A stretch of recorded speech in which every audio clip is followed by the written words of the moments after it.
The sun in the valley was a relentless thing. It didn't warm. It baked. It pressed down on the rusty corrugated iron roofs of Valle Serena and bleached the color from the wooden walls of the few buildings that still huddled around the empty square. The dust, a fine pale powder from the dry riverbed, hung in the air, settling on everything and everyone. It was the kind of place the world seemed to have passed by, a forgotten comma in the long sentence of the mountains. Life here moved with the slow, heavy rhythm of survival.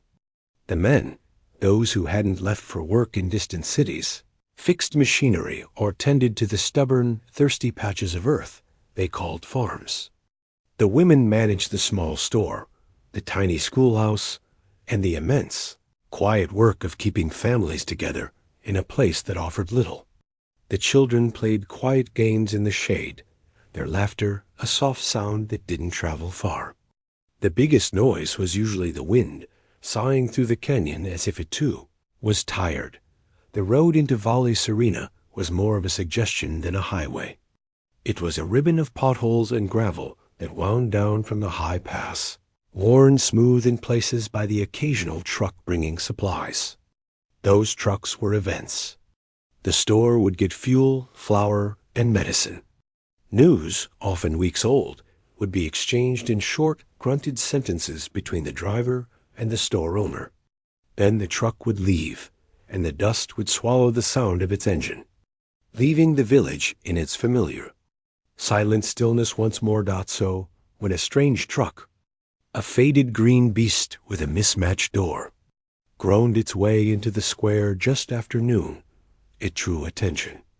It wasn't the regular supply truck. This one looked lost. A few faces appeared in doorways. A boy on a bicycle stopped and put his foot down, watching. From the doorway of her family's store, a girl of 12 watched with wide, dark eyes. She had been sorting cans of beans, her hands moving in a bored, practiced rhythm. The unfamiliar sound made her look up. The truck didn't park near the store.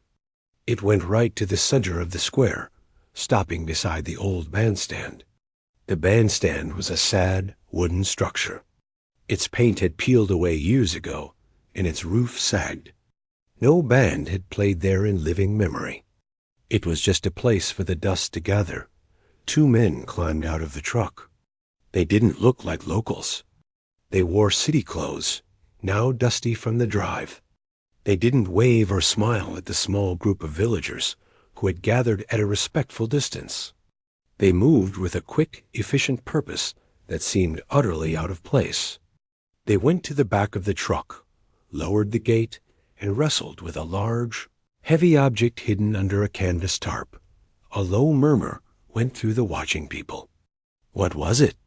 A new piece of machinery? A generator, perhaps? Something useful? With a final heave, the men slid the object out.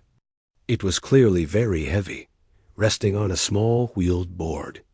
They grunted, steering it across the hard-packed earth, up the 2 creaky steps of the bandstand, and onto the wooden platform. The canvas covering slipped a little, and for a second, the afternoon sun caught a curve of dark, polished wood. The men stood back, breathing hard. One of them wiped his forehead with his arm. Then, with a sharp tug, they pulled the canvas away completely. The village of Valle Serena stared. It was a piano. An upright piano, made of walnut, standing there on the bandstand like a visitor from another planet. The sun glinted off its brass pedals. Its keys, a row of perfect white and black, seemed to stare back at the dusty faces. It was slightly scuffed on one side, and one of the front legs had a small chip, but it was undeniably, bewilderingly, a piano. For a long moment, there was no sound but the wind. The 2 men looked at the small crowd, then at each other. One of them pulled a folded piece of paper from his pocket, checked it, and gave a short nod.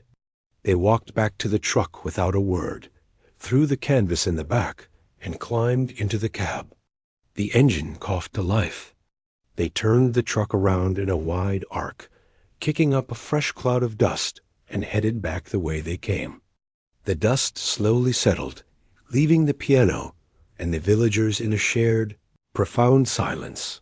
Then the chatter began, sharp and confused. "What is this?" "A joke?" said one of the older farmers, his hands on his hips. "Where are they going?" "Who sent it?" asked the woman from the post office, which was really just a corner of her house. "A piano?" said another, laughing a dry laugh. "What do we need with a piano?" "We need a new pump for the well." The girl from the store had stepped out onto the porch. She didn't join the talk. She just looked at the piano. To the others, it was a puzzle, a mistake, an insult even. To her, it was the most beautiful and strangest thing she had ever seen. She knew what a piano was. She had seen one in a book at the small schoolhouse, and the teacher had once played a scratchy recording of someone named Mozart. The sound had been thin and fuzzy, but it had made a shiver go down her spine. It was music that came from somewhere inside that big box, not from a radio with bad reception. Her mother came out, wiping her hands on her apron. She followed her daughter's gaze. "A piano," she said softly, and there was a distant look in her eyes. "My aunt had one in her house by the sea. I used to watch her play." She shook her head, the memory clearing. "Useless thing here. The sun will warp it. The dust will choke it. It will be ruined in a season." The crowd began to drift away. The excitement was over. There was no explanation, no note, no use for it.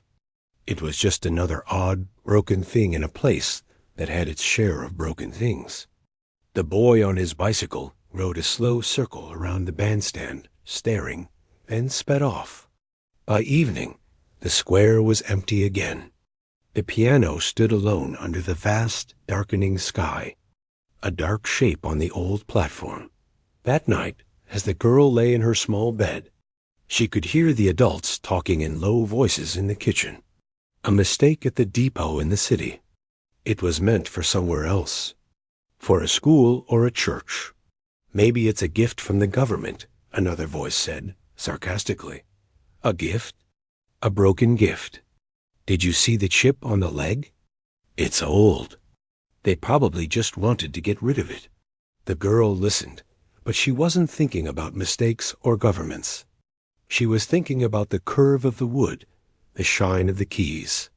She was thinking about the sea her mother sometimes talked about, a place so different from their dry valley, it might as well be the moon. That piano had come from that other world. It had traveled down the mountain road and been left here? Why? The next day, and the day after that, the piano was just part of the square. Dogs sniffed at its legs. Children dared each other to touch it, then ran away giggling. The old man who sat on the bench every afternoon to smoke his pipe shook his head at it. "A silly thing," he announced to no one in particular. "Like putting a lace dress on a goat." But the girl, whose name was Alma, didn't think it was silly. Every time she walked across the square to fetch water or to help a neighbor, her eyes were pulled to it. It was a question that nobody was asking, a door that nobody was opening. It sat there, holding its secret, waiting. And as the days turned into a week, the question it asked grew louder and louder in Alma's mind, until it was the only thing she could hear in the quiet of the valley. What sound would it make? A week passed, and the piano in the square became part of the scenery. It was like the old wagon with the broken wheel that had been rusting by the store for years. People saw it, but they didn't really look at it anymore. The initial shock had worn off, replaced by a kind of quiet acceptance. The world was a strange place, and sometimes strange things happened. This was just one of them. The dust of the valley, always moving, began to claim the instrument. A fine, pale layer settled on the dark walnut lid. A few dried leaves, carried by a gust of wind, came to rest near its petals. It looked less like a visitor now, and more like something that had always been there, slowly sinking into the earth dot, but for the girl from the store, Alma, the piano did not fade. It pulled at her. It was a magnet for her eyes. While she stacked cans on the shelves or swept the porch, her gaze would drift across the empty square and land on that dark shape on the bandstand. It wasn't just an object. It was a locked box, and she was sure there was something alive inside it. Her mother's words played in her head. Asterisk, my aunt had one. In her house by the sea. Asterisk, Alma had never seen the sea. She tried to imagine it. Her world was brown mountains, gray rock, and pale dust. The sea, her mother said, was a blue so big it met the sky. And in a house by that impossible blue, a woman like her mother's aunt would sit and make music come out of a box like this one. The thought made her chest feel tight. Other kids started to treat the piano as a toy, a dare. One afternoon, she watched from the store window as a group of boys ran up to the bandstand. The boldest one, a tall boy with a loud laugh, reached out and slammed his hand down on the cluster of keys at one end. A horrible clanging groan erupted from the piano. It wasn't music. It was a jangled, angry crash of sound that made Alma jump. The boys whooped and scrambled away, yelling and shoving each other, thrilled by the noise and their own bravery. The sound hung in the air for a moment, ugly and wrong. Before the valley's silence swallowed it up again, Alma felt a surge of heat in her cheeks. It was a feeling she didn't fully understand. It was like seeing someone throw a rock at a sleeping dog. The piano hadn't done anything wrong. It was just sitting there. They had hurt it. They had made it shout in pain. An old man who lived near the square, a retired miner with hands bent and twisted from years of work, came out onto his porch. He glared at the retreating boys, then spat into the dust. "Ghosts," he muttered, loud enough for anyone nearby to hear. Old things like that are full of sad ghosts. You hear it in that noise. Better to leave it be. He went back inside, shutting his door with a firm click. That decided it for Alma. The boys saw a thing to hit. The old man saw a box of ghosts. But she remembered the look in her mother's eyes, a look of memory, not fear. There were no ghosts. There was only sound waiting to come out. The wrong sound had come out because the wrong hands had touched it. That evening, as the sun began to bleed orange and purple over the western ridge, Alma took action. The square was empty. The day's heat was fading, replaced by the cool, thin air of the mountains. Her family was in the back of the store, cooking dinner. She moved quietly. She went to the storage closet and took 2 things. A clean yellow cloth they used for polishing the few nice things they had, and a small brown bottle of cleaner that smelled of lemons. Her heart was a drum in her ears. This wasn't like going to fetch water. This felt different. Important. She walked across the square. Her footsteps in the dust seemed very loud. The bandstand loomed ahead, the piano a dark silhouette against the twilight sky. Up close, it was even bigger than she'd thought. She climbed the 2 creaky steps. For a long moment, she just stood there, looking at it. She could see the dust coating its surface. She could see the small chip in the leg, the little scars and scratches of a long life somewhere else. She reached out hesitantly and touched the wood of the lid. It was smooth under the grit. She took a deep breath. She dampened the yellow cloth with the lemon cleaner and began to wipe. She started on the lid, making small, careful circles. The pale dust came away, and the rich, dark wood beneath began to show, glowing dully in the fading light. She worked quietly, diligently, wiping down the sides, the front, the legs. She polished the brass pedals until they caught the last of the sun and shone. She was not just cleaning it. She was uncovering it. She was showing it respect. Finally, only the keys remained. The white keys were not white anymore, but a creamy, aged color. The black keys were dull, She wiped each one gently, feeling the smooth, cool ivory and ebony under her fingertips. They were clean now. They waited. Her hands were trembling. This was the moment. The old man's words about ghosts whispered in her mind, but they were drowned out by a louder, stronger feeling. Curiosity. Pure, simple, burning curiosity. What did it really sound like? She didn't want to make the crashing noise the boy had made. She wanted to ask it a question. A gentle one. With a final shaky breath, she reached out her right hand. She didn't use her whole fist. She used just one finger. She chose a white key right in the middle. She pressed it down. The note bloomed into the evening air. It was not a perfect note. It was a little flat, a little soft around the edges, worn with age and travel. But it was true. It was a clear, round, beautiful sound. It vibrated in the wood of the piano, in the boards of the bandstand, and in the very center of Alma's bones. It hung there, solitary and complete, before slowly fading away into the vastness of the coming night. Everything was still. The wind had stopped. Alma wasn't breathing. Then, from somewhere down the lane, a dog barked, once, as if answering the strange new sound. Alma let out her breath in a rush. A feeling, wild and electric, shot through her. It was joy, but a quiet, profound joy. It was the joy of discovery. She had asked a question, and the piano had answered. She pressed the key again. The same note. Then carefully, she pressed the white key next to it. A different note, higher, a little sweeter. She pressed a black key. A darker, more complicated sound. She wasn't playing a song. She was having a conversation. She would press a key, listen to its voice fade, then press another. She found 2 notes that sounded sad together. She found 3 that sounded like a question. Her left hand joined in, pressing a low key that made a sound like distant thunder.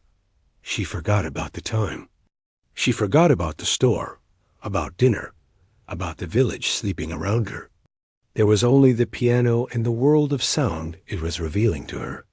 She played a cluster of notes that reminded her of the rainstorm last month, the quick, pattering sound on the roof. She found a slow walking rhythm with 2 fingers that made her think of her grandfather's steady steps. It was clumsy. It was full of long pauses while she thought and listened. It was full of mistakes where notes crashed into each other in ways that didn't sound right. But it was hers. And it was alive. A light came on in a window across the square. Then another. Shadows moved behind curtains. People were listening. They weren't coming out to yell or to tell the ghost story. They were just listening in the dark to the strange, hesitant, beautiful exploration happening in their empty square. Alma's mother stood in the doorway of the store, a dish towel in her hand. She didn't call out. She just listened. And as she heard the simple, searching notes, her eyes once again looked toward a memory of the sea. But this time, the memory was accompanied by a new sound. A sound from here, from now. A sound made by her daughter. Alma played until the sky was fully dark and the stars were sharp and cold above her. Her fingers were stiff, but her heart was full of a warmth she had never known. She finally stopped, letting the last note fade into the night. She gently closed the lid over the keys, protecting them. She gave the piano one last pat on its now clean wood. She walked back across the square, her feet light. The mystery wasn't solved. No one knew where the piano came from. But that didn't matter anymore. The question had changed. It was no longer, why is it here? It was now, what happens next? And as Alma slipped back into the warm light of the store, she knew, with a certainty that filled her entire being, that she would be back tomorrow to find out. The next day, Alma returned to the piano at twilight. It became her secret meeting time, when the hard light of day softened and long shadows hid her from the more curious eyes of the village. She would finish her chores at the store, her mind already drifting across the square. The moment she was free, she would go dot it first. It was just her and the silence.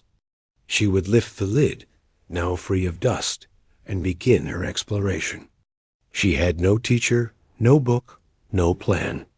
Her only guide was her own ear, and the fragments of melody that lived in her memory.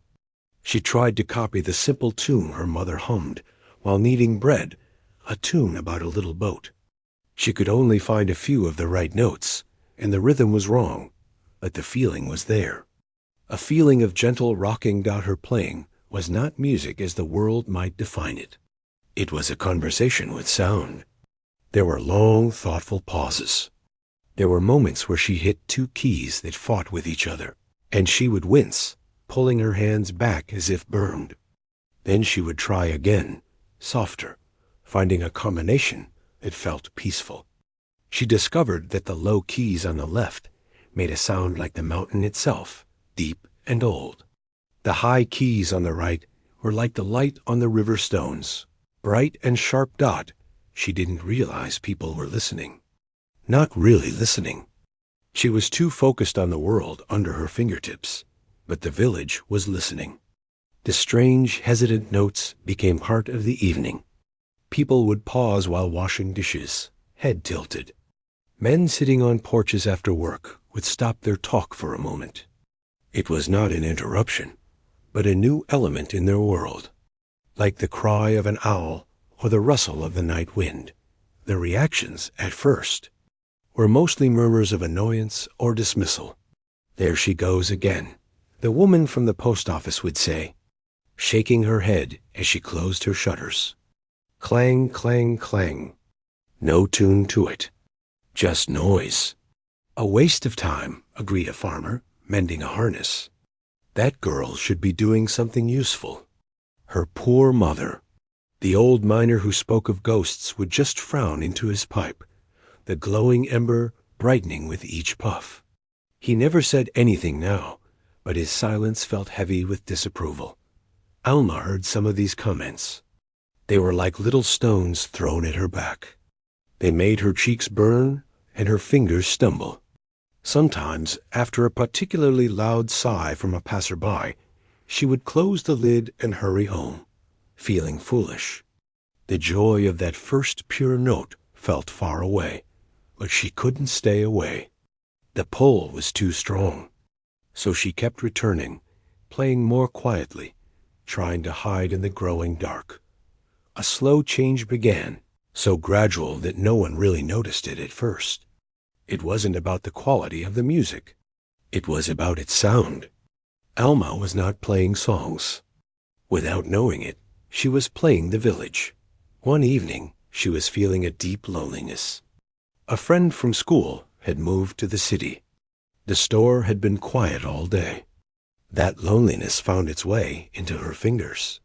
She played a series of slow, single notes in the middle of the keyboard, each one hanging alone in the air before fading, with wide, empty spaces between them. It was the sound of the empty square at noon. It was the sound of waiting for a truck that rarely came. Got an old woman, a widow who lived alone in a small house near the bandstand, heard it. She was sitting in her dark kitchen, not bothering to light a lamp. The slow, solitary notes drifted through her window. They didn't cheer her up. Instead, they echoed the hollow space in her own home, the quiet she lived with every day. But strangely, it didn't make her sadder. It made her feel understood. The music didn't judge her silence. It was her silence, given a voice. A single tear traced a path through the wrinkles on her cheek, but for the first time in a long time, she did not feel entirely alone. Another night, Alma was feeling restless. The afternoon had been hot and boring, full of small frustrations. Her playing was faster, more rhythmic, with a repeating pattern in the left hand that wouldn't settle. It was energetic, but going nowhere, chasing its own tail. A group of teenagers, hanging around the dry fountain, heard it. They were bored too, itching for something, anything, to happen. They talked about leaving Valle Serena, about the lights of the city, about how nothing ever changed. Alma's restless, circling rhythm perfectly matched the frustrated energy buzzing in their own chests. They stopped talking and just listened. One of them, a tall boy who was usually the first to make a joke, didn't laugh. He just tapped his foot silently on the ground in time with Alma's left hand. The music was saying what they couldn't. Asterisk, I want to get out of here. I want something more. Asterisk Alma never saw these reactions. She was in her own world. But the village was starting to hear itself in the clumsy notes. The piano was no longer a foreign joke. It was becoming a strange, wooden heart in the center of town, and Alma's fingers were letting it beat. One afternoon, something new happened. Alma was trying to find the happy tune her little cousin always sang, a nonsense song about a jumping frog. She got the jumps right, a quick, high note repeated, but she couldn't find the merry part.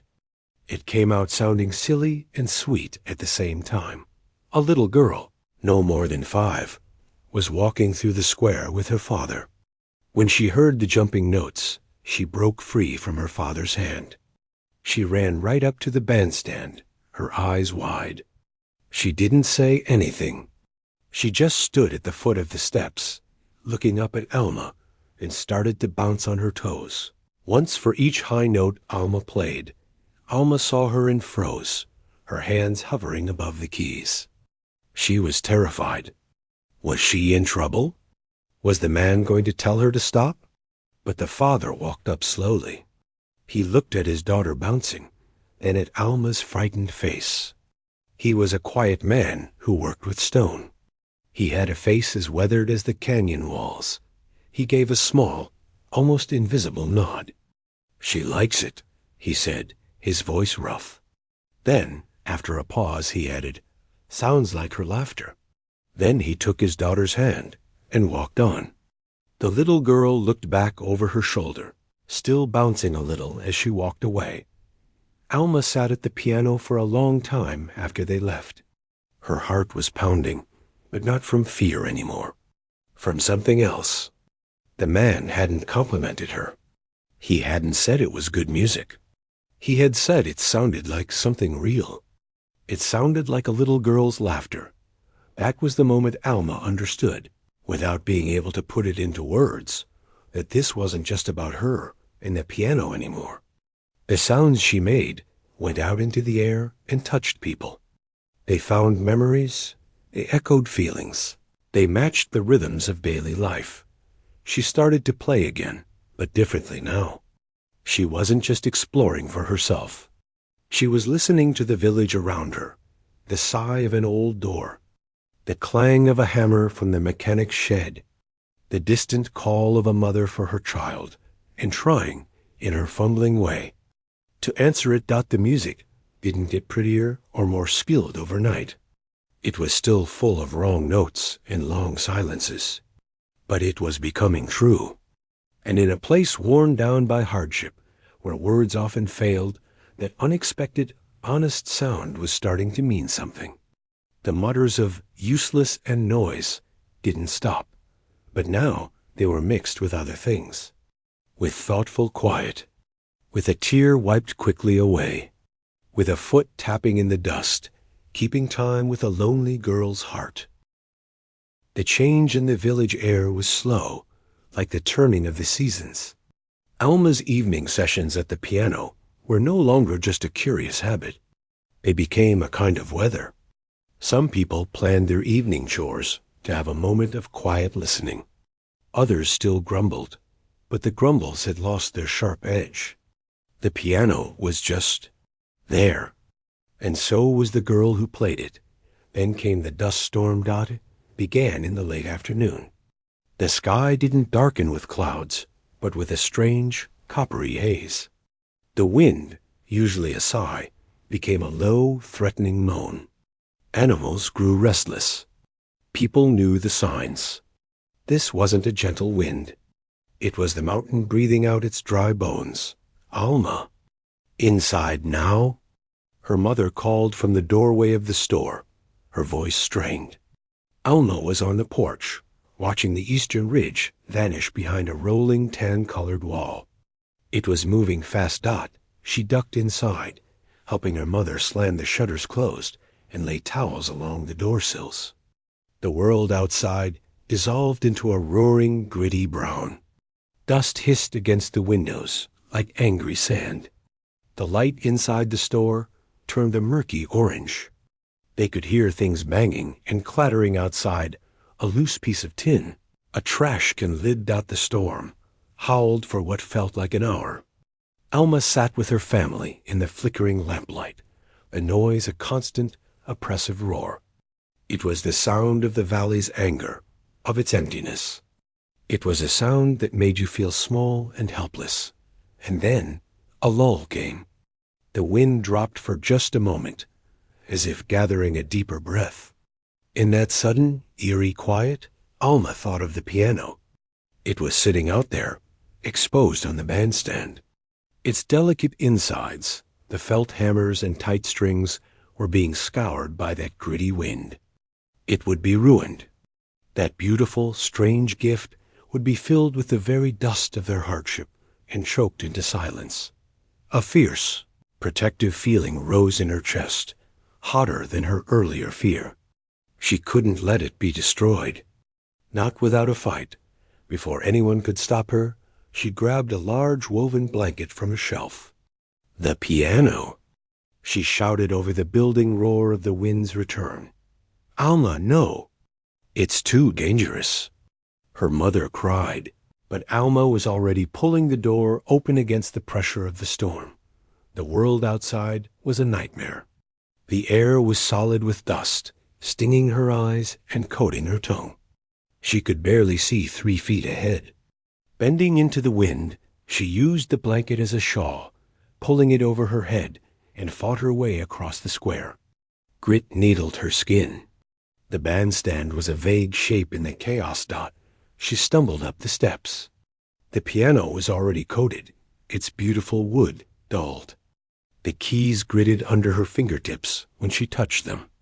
The wind screamed in her ears, a sound of pure fury. Throwing the blanket over, it was useless. The wind would just tear it away. A wild thought seized her. If the storm was going to scream, then the piano would scream back. It would not die quietly. She lifted the lid. She planted her feet firmly on the dusty boards, faced the keys, and instead of playing a gentle, exploring note, she brought both hands down in a crashing, defiant chord. The sound was swallowed by the wind, but she felt it in the wood. She did it again, and again. She wasn't trying to make melody. She was making noise. She was making resistance. She played loud, rumbling clusters in the bass, like the thunder that never came to their dry valley. She slammed high, sharp notes that cut through the howl. She played fast and angry, and without any pause, her fingers pounding, her whole body leaning into the instrument, fighting the storm with the only weapon she had. She didn't see the first person arrive. A shape loomed out of the brown gloom, climbing the bandstand steps. It was the old miner, the one who spoke of ghosts. He didn't try to pull her away. He just stood there, his back to the wind, a solid, weathered pillar beside her. Then another shape appeared, the stoneworker, the father of the little girl. He stood on the other side. Then the widow from the nearby house, clutching her shawl, her eyes wide but determined. The post office woman came, and the farmer who mended harnesses. One by one, villagers emerged from the swirling dust, drawn not by the music, but by the shocking, brave sound of it. They huddled together on the bandstand, a small island of people in the tempest, sheltering behind the bulk of the piano and each other. They said nothing. They couldn't be heard over the storm and Alma's playing. They just stood or sat on the benches, their heads down, listening. And Alma played. She played until her arms ached and her fingers were numb. She played the sound of the storm outside and the shelter inside. She played her fear and her stubborn hope. Slowly, impossibly, the wind began to die. The thick brown air thinned to a haze and to a dusty mist. The roaring faded to a whimper, and then to silence. An unnatural, exhausted silence settled over Valle Serena. The setting sun, weak and pale, broke through. The people on the bandstand blinked, looking at each other as if waking from a dream. They were all coated in fine, pale dust, like ghosts themselves. The piano was filthy. Alma sat before it, her shoulders slumped, her hands resting on the grimy keys. Utterly spent, the old miner was the first to move. He coughed, a dry, dusty sound. He looked at the piano, then at Alma. The ghost story was gone from his eyes. Instead, there was a deep, quiet respect. He took a step closer. His hands, those twisted, strong tools that had pulled ore from the mountain for 50 years, reached out. They hovered over the keyboard, uncertain, almost trembling. He looked at Alma. She simply nodded, too tired to speak. He stretched out one crooked index finger. With immense care, as if touching something holy, he pressed down on a single white key. It made a muffled, dusty thunk. He tried again, on a black key. Another soft sound. "My father," he said, his voice rough and quiet in the new stillness. Everyone listened. He loved boleros, songs from the old country. He would hum them. He concentrated, his brow furrowed. Slowly, with great effort, he tapped out 3 distinct notes. They were slow, spaced apart. It wasn't a tune. It was a memory. A lonely, beautiful memory of a man none of them had ever met. When the 3rd note faded, he looked around at his neighbors, a little embarrassed, but also proud. "Like that," he whispered, "that broke the spell. Not a bad spell, a good one." A spell of silence. The stoneworker stepped forward. "My wife," he said quietly. "She sings to our daughter. A lullaby." He hummed 4 notes, simple and sweet. "Can it do that?" Alma, her energy returning, wiped dust from the keys with her sleeve. She listened to his hum, thought for a second, and then played the 4 notes. They came out clear and true, even through the dust. A small, amazed smile touched the stoneworker's lips. "Yes," he said. Just like that. Then it was as if a floodgate opened. The post office woman remembered a dancing tune from her youth. The farmer recalled a hymn his mother used to sing on Sundays. The widow didn't want a song. She just wanted to hear the low, rumbling note Alma had played that sounded like her late husband's snore, a sound she missed terribly. Alma, suddenly, was not the sole player. She was the translator. She was the one with the willing hands. They would hum or whistle or tap a rhythm on the wood, and she would try to find it on the keys. Sometimes she got it right. Often she got it wrong, but nobody cared. The trying was the point. The sharing was the point. They worked as the last light faded, cleaning the piano together with rags and soft brushes, careful with the keys. Someone brought a lantern. They talked more in that 1 hour than they had in years. They talked about fathers who sang, mothers who hummed, childhood homes, and lost traditions. The piano was no longer Alma's secret or a village joke. It was a key that was unlocking their own memories, their own stories, their own voices. As they finally parted ways for the night, the stoneworker put a hand on Alma's shoulder. "Tomorrow," he said, "we should tune it. A proper tuning. I know a little about wires and tension. We can all chip in for a proper tool." The old miner nodded. "And I'll fix that chip in the leg. Give it some dignity." Alma walked home, her mother's arm around her. The square was a mess of drifted dust and debris. But the bandstand and the piano upon it stood clean and solid in the moonlight. The storm had tried to bury it. Instead, it had uncovered something far more important. It had uncovered a community. The music hadn't brought them together. Their shared silence in the storm had. But now, they all finally heard what Alma had heard from the beginning. The promise of a song, waiting to be found, together. The morning after the storm, Valle Serena woke up different. It wasn't the dust, which was everywhere, slowly being swept away. It was a feeling of something begun. True to his word, the stoneworker arrived at the bandstand with a small kit of tools. He wasn't a piano tuner, but he understood tension and vibration. With incredible patience, and with Alma pressing the keys as he instructed, he worked his way from note to note. He tightened a string here, loosened one there. The old miner, with steady hands that belied their twisted shape, carefully filled the chip in the piano's leg with wood paste and smoothed it down, rubbing it with oil until it almost matched. Others came with small offerings. The widow brought a beautiful, slightly faded piece of embroidered cloth to drape over the top. The woman from the post office found an old, tasseled pillow for the bench. The farmer brought a sturdy wooden bucket to collect rainwater, suggesting they could wash their hands before playing to keep the keys clean. It was no longer just Alma's strange hobby. It was the village's project. Money, which was always tight, was pooled. Not much, a few coins from each family who could spare it. It was sent with the next supply truck driver to order a proper piano tuning book and a few simple sheet music books for beginners. The driver, confused but agreeable, brought them back 2 weeks later. The book was a mystery to most. The 5 lines and little dots looked like a secret code. Alma pored over it, sitting on the bandstand in the afternoon sun. She started to understand slowly.